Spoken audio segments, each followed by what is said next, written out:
Assalamualaikum warahmatullahi wabarakatuh. Saya Rika Agustina. Di sini saya akan menjelaskan mengenai teknik dasar dan prinsip isolasi genetika aplikasi DNA secara in vitro atau PCR. Rekayasa genetika atau juga disebut dengan modifikasi genetika adalah manipulasi langsung gen suatu organisme menggunakan bioteknologi. Hal ini merupakan satu set teknologi yang digunakan untuk mengubah susunan genetik dari sel, termasuk transfer gen-gen yang berada dan melintas batas-batas spesies untuk menghasilkan organisme yang meningkat. Perkembangan penelitian genetika molekuler terjadi demikian pesatnya. Perkembangan yang lebih revolusioner dapat disaksikan semenjak 1970-an, yaitu pada saat dikenalnya teknologi manipulasi molekul DNA atau teknologi DNA rekombinan, atau dengan istilah yang lebih populernya yang disebut juga dengan rekayasa genetika.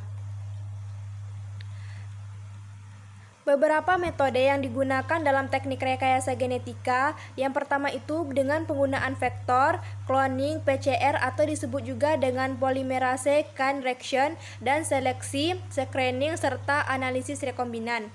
Nah, langkah-langkah dari rekombinasi genetika ini meliputi yang pertama, identifikasi gen yang diharapkan, yang kedua, pengenalan kode DNA terhadap gen yang diharapkan, yang ketiga, pengaturan ekspresi gen yang sudah direkayasa dan pemantauan transmisi gen terhadap keturunannya. Dalam memodifikasi materi genetika pada hewan telah dilakukan dengan tujuan yang memiliki berbagai macam manfaat yang bisa diambil. Nah, manfaat dari modifikasi materi genetika ini yang pertama dalam bidang sains dan kedokteran.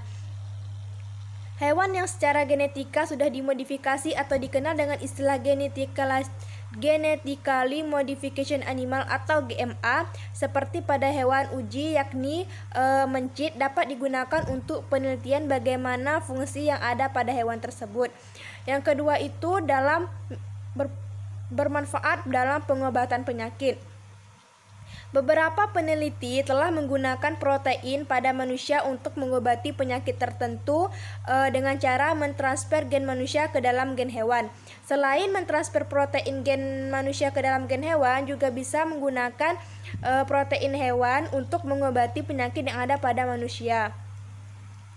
Selain itu, bermanfaat sebagai hasil produksi hewan. Beberapa negara melakukan rekayasa genetik pada hewan ternak yang diharapkan akan menghasilkan hewan ternak yang cepat pertumbuhannya, tahan terhadap penyakit, bahkan menghasilkan protein atau susu yang sangat bermanfaat. Dalam melakukan kolonial DNA ini ada beberapa unsur. Yang pertama, enzim retraksi atau enzim pemotong DNA. Yang kedua, kolonin vektor atau pembawa. Nah, yang ketiga ada enzim ligase. Enzim ligase ini berfungsi untuk menyambung rantai DNA.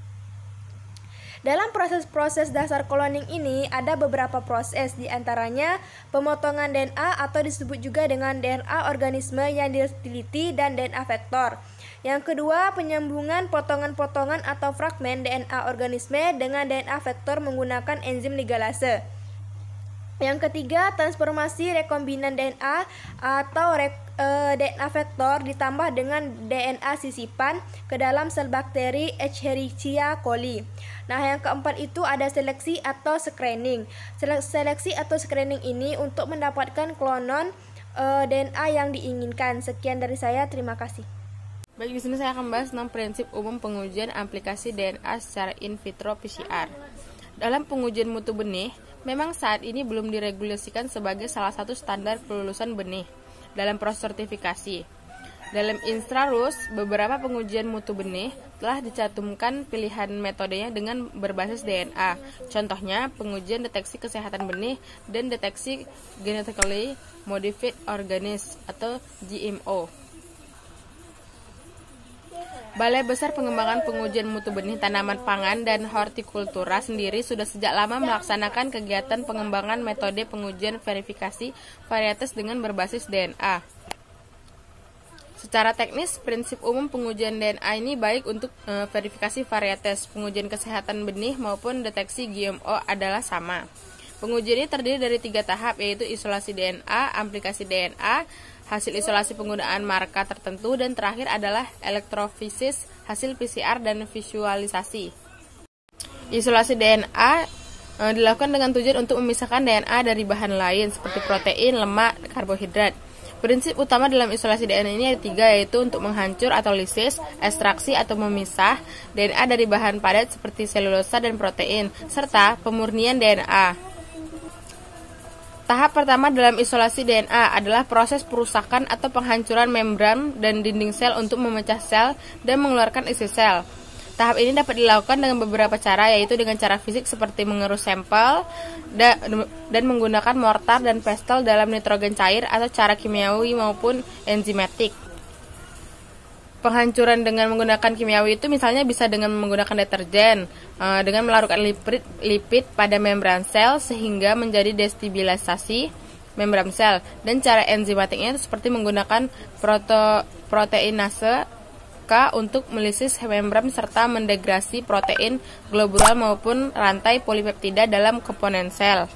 Terus tahap yang kedua itu yaitu ekstraksi DNA. Ekstraksi DNA ini pada tahapan ini biasanya digunakan dengan clathing agent seperti ectylidinamine, tetracyclic acid atau ECDA yang berperan menonaktifkan enzim denase yang dapat mendenaturasi DNA. Larutan fenol digunakan sebagai pendenaturasi protein yang bertujuan menyebabkan protein kehilangan kelarutan dan mengalami presipitasi yang selanjutnya dapat dipisahkan dari DNA melalui sentrifugasi. Selain itu, fenol dapat digunakan untuk campuran fenol dan kloroform atau campuran fenol, kloroform, dan isoamil alkohol untuk mendenaturasi protein, itu bisa juga. Setelah proses ekstraksi DNA, yang dapat dipekatkan melalui presipitasi dengan menggunakan etanol dan isopanol. Kedua senyawa tersebut akan mempresipitasi DNA pada fase aqueous dengan DNA menggumpal seperti struktur fiber dan terbentuk pelet setelah dilakukan sentrifugasi. Setelah didapatkan pelet DNA, dilakukan pelarutan DNA dengan menggunakan buffer TE atau H2O setelah pelet terlebih dahulu dikeringkan. Pada proses PCR dibutuhkan DNA outai ganda yang berfungsi sebagai cetakan atau template yang mengandung DNA target yang akan diaplikasi untuk pembentukan molekul DNA. Jadi DNA baru ini atau enzim dari DNA polimerase, deoksinukleosida, trifosfat, dan sepasang premier oligonukleotida. Pada kondisi tertentu, kedua primer akan mengenali dan berkaitan dengan untaian DNA komplement yang terletak pada awal dan di akhir fragmen DNA target. Sehingga kedua primer tersebut akan menyediakan gugus hidroksil bebas pada karbon 3. Enzim DNA polimerase hanya akan menempatkan DNTP yang komplement dengan nukleotida yang terdapat pada rantai DNA template. PCR melibatkan banyak siklus yang masing-masing terdiri dari 3 tahap berurutan, yaitu pemisahan, denaturasi, rantai DNA template, dan yang terakhir itu penempelan atau annealing pasangan primer pada DNA target dan pemanjangan extension primer atau reaksi polimerasi yang dikalisis oleh DNA polimerase. Selanjutnya saya akan menjelaskan tentang tahapan dari PCR. Yang pertama itu ada denaturasi. Jadi selama proses denaturasi ini, DNA untai ganda akan membuka menjadi 2 untai tunggal. Hal ini disebabkan karena subdenaturasinya tinggi yang menyebabkan putusan ikatan hidrogen di antara basa yang komplement. Pada tahap ini, seluruh reaksi enzim tidak berjalan, misalnya reaksi polimerasi pada siklus yang sebelumnya. Denaturasi biasanya dilakukan antara suhu 90 derajat Celcius sampai 95 derajat Celcius. Yang kedua ada penempelan primer. Jadi pada tahap penempelan primer atau annealing ini, primer akan menuju daerah yang spesifik yang komplement dengan urutan primer.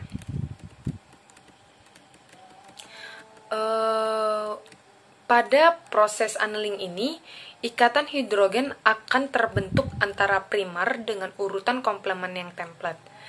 Prosesnya ini biasa dilakukan pada suhu 50 derajat Celcius sampai 60 derajat Celcius, yang selanjutnya DNA polimerase ini akan berikatan sehingga ikatan hidrogen tersebut akan menjadi sangat kuat dan tidak akan putus kembali apabila dilakukan reaksi polimerisasi selanjutnya. Misalnya pada suhu 72 derajat Celcius. Yang ketiga ada reaksi polimerasi extension. Umumnya reaksi polimerisasi atau perpanjangan rantai ini terjadi pada suhu 72 derajat Celcius. Primer yang telah menempel tadi akan mengalami perpanjangan pada sisinya 3 cm dengan penambahan DNTP yang komplement dengan template oleh DNA polimerase. Assalamualaikum warahmatullahi wabarakatuh. Di sini saya akan menjelaskan mengenai komponen PCR dan reverse transcription PCR. Nah, untuk komponen PCR itu yang pertama adalah enzim DNA polimerase. Jadi dalam sejarahnya PCR ini dilakukan dengan menggunakan klino fragment DNA polimerase 1. Nah, selama reaksi polimerasenya. Jadi enzim ini ternyata tidak aktif secara ternal selama proses denaturasi. Sehingga peneliti itu harus selalu menambahkan enzim di setiap siklusnya. Nah, selain itu, enzim itu hanya bisa dipakai untuk perpanjangan 200 BP dan hasilnya itu menjadi kurang spesifik. Nah, untuk mengatasi kekurangan tersebut dalam perkembangannya, lalulah dipakai enzim Taq DNA polimerase yang memiliki keaktifan pada suhu yang tinggi. Jadi karena itu penambahan enzim itu nggak perlu dilakukan lagi pada setiap siklusnya, dan proses PCR itu dapat dilakukan dalam satu mesin. Nah, yang kedua itu ada primer. Nah, kalau primer ini merupakan oligonukleotida pendek rantai tunggal yang mempunyai urutan komplement dengan DNA template yang nantinya akan diperpanjang. Nah, panjang primer ini berkisar antara 20 sampai 30 basa. Nah, primer oligonukleotida ini disintesis untuk menggunakan suatu alat yang disebut dengan DNA synthesizer. Nah, yang ketiga itu ada reagen atau lainnya. Jadi selain enzim dan primer, terdapat juga komponen lain yang ikut menentukan keberhasilan reaksi PCR. Komponen tersebut itu adalah DNTP untuk reaksi polimerase dan buffer yang mengandung MgC2. Nah, konsentrasi ion M2+ ini dapat dalam campuran reaksi merupakan hal yang sangat tipis. Dan konsentrasi ion Mg2+ ini sangat mempengaruhi proses primus annealing, denaturasi, spesifitas produk, aktivitas enzim, dan fidelitas reaksi. Selanjutnya saya akan menjelaskan tentang reverse transcription polymerase chain reaction atau biasa disingkat dengan RT-PCR. Nah, seperti namanya, proses RT-PCR ini merupakan dari proses PCR biasa. Nah, perbedaannya itu hanya dengan PCR biasa ini, pada proses ini tuh berlangsung satu siklus. Tambahannya itu adanya perubahan RNA menjadi cDNA complementary DNA dengan menggunakan enzim reverse transkriptase. Nah, reverse transkriptase ini suatu enzim yang dapat mensintesis molekul DNA secara in vitro menggunakan template RNA. Nah, seperti biasa hal PCR biasanya, pada pengerjaan RT-PCR ini juga diperlukan DNA polimerase, primer, buffer, dan DNTP. Nah, namun berbeda dengan PCR, template yang biasanya digunakan RT-PCR ini adalah RNA yang murni. Jadi, oleh karena itu, primer juga dapat menempel pada DNA selain pada RNA. Nah, maka DNA yang mengkontaminasi proses ini itu harus dibuang. Untuk proses amplifikasi mRNA yang mempunyai poly-A tail pada ujung, maka oligoditinya random hexamer maupun primer spesifik untuk gen tertentu itu dapat dimanfaatkan untuk memulai sintesa si DNA. Nah, jadi sampai saat ini metode PCR itu sudah berkembang dari metode PCR yang umum hingga metode PCR yang dapat digunakan langsung untuk melihat apakah sampel tersebut itu memiliki mutasi atau tidak. Jadi tergantung aplikasi yang nantinya akan dipakai, apakah untuk identifikasi molekuler, sequencing atau rekayasa genetika. Nah, itu ditentukan dari masing-masing sampel yang akan dipakai nanti. Nah, jadi ada beberapa PCR ini yang udah dikembangkan sampai saat ini. Yang pertama itu ada PCR standar. Nah, metode dasar PCR ini dan hasil produk PCR ini dapat digunakan untuk tahap selanjutnya seperti cloning, sequencing, ataupun restriksi enzim. Nah, yang kedua itu ada RRMS PCR atau Amplification Refractory Mutation System. Ini biasanya adalah aplikasi PCR di mana menggunakan primer spesifik. Nah, metode ini tuh berguna banget untuk identifikasi mutasi titik atau polimerase. Nah, selanjutnya itu adalah gap PCR. Nah, mutasi gelasi pada gen cluster seperti B-globin itu dapat dideteksi oleh PCR standar menggunakan sepasang primer untuk komplement dengan untaian DNA yang di dalamnya ada delesi. Nah, untuk delesi yang kecil kurang dari 1 KB itu, maka nanti dihasilkan 2 buah produk fragmen, 1 fragmen besar dan 1 fragmen kecil. Nah, yang keempat itu ada RFLP PCR. Nah, metode ini itu digunakan jika ada area pemotongan enzim retriksi. Jadi pada alel homozigot atau mutan yang memiliki situs pemotongan, maka produk PCR yang akan dipotong oleh enzim restriksi tertentu.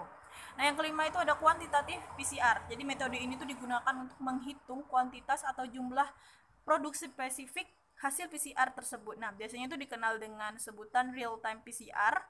Nah, real time PCR ini di sini berbeda dengan reverse transcription atau yang RT-PCR tadi. Jadi reverse transcription PCR ini didesain untuk amplifikasi DNA dari RNA. Jadi jumlah amplifikasi DNA dari RNA itu dapat diamati dengan menggunakan RT-PCR. Nah, yang terakhir itu ada multiplex tandem PCR. Nah, jadi metode ini untuk mendeteksi banyak target pada satu sampel. Jadi pada metode ini satu sampel itu dapat menggunakan banyak primer spesifik, dan proses PCR ini dijalankan serentak. Karena menggunakan banyak primer ini tadi, maka nanti akan dihasilkan banyak amplikon atau produk PCR dengan ukuran yang bermacam-macam.